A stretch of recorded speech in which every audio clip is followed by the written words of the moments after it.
back home.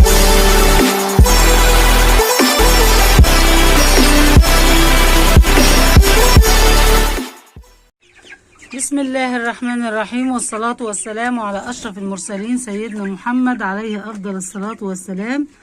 ازيكم حبايبنا، عاملين ايه؟ يا رب تكونوا بخير ان شاء الله. دورتنا النهاردة بإذن الله كملت 25 يوم. الله أكبر الله أكبر الله أكبر. الأوزان مش عايزة أقول لكم قد ايه جميلة. الله أكبر.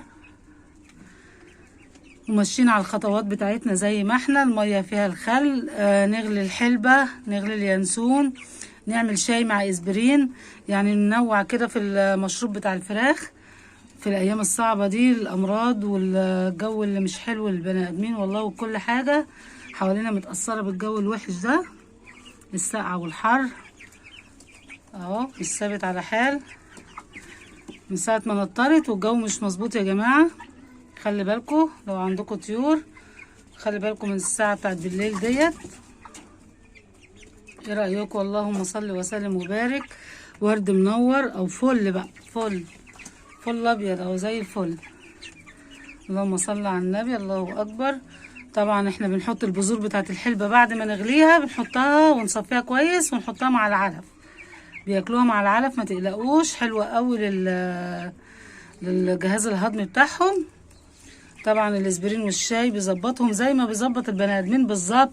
الكيف بتاع المصريين كوبايه الشاي بنعملها ونصفيها برضو، ومعاها اسبرينه او اسبرينتين في السقايه الكبيره دي. لسه حاطين برضو، بس احنا حاطين بقى ينسون مع كمون مع ما شاء الله شويه حلبه كده، غالينهم مع بعض، واخدين بالكم؟ فايه بنصفيهم حلو ونحط معاهم بقى اسبرينتين كده تمام، ونحطهم مشروب للفراخ بتاعتنا.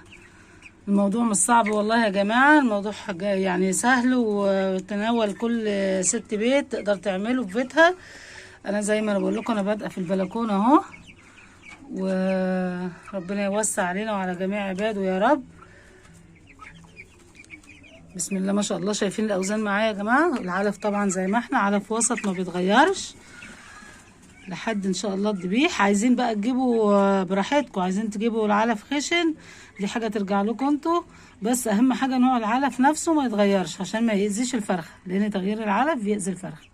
خلاص، يا رب اكون فدتكم بمعلومه حتى لو كانت بسيطه. طبعا كلنا شطار، وكل ست بيت مكافحه، وما كانتش مكافحه في الشغل هي مكافحه في بيتها ومع تربيه اولادها، وتقدر تعمل كل حاجه ومفيش حاجه صعبه علينا. ربنا يديكم الصحة ودايما تبقوا منورين بيوتكم وساعدين ولادكم يا رب، وأزواجكم وحبايبكم كلهم بأحلى حاجة بتعملوها في الدنيا ليهم. وجودكم نفسه أحلى حاجة في الدنيا، وجودكم في الحياة كل بركة وخير وحاجة كبيرة أوي من عند ربنا في البيت. ربنا ما يحرمنا منهم أبدا يا رب، ويمدهم بالصحة والستر والسعادة اللي في الدنيا كلها، ويعوض عليهم عوض الصابرين في اللي شافوه وتعبوا فيه معانا مع أولادنا كمان. ربنا يحفظهم لنا يا رب، أمهات العالمين يا رب العالمين. أشوفكم على خير في فيديو جديد، والسلام عليكم ورحمة الله وبركاته. Find your way back home.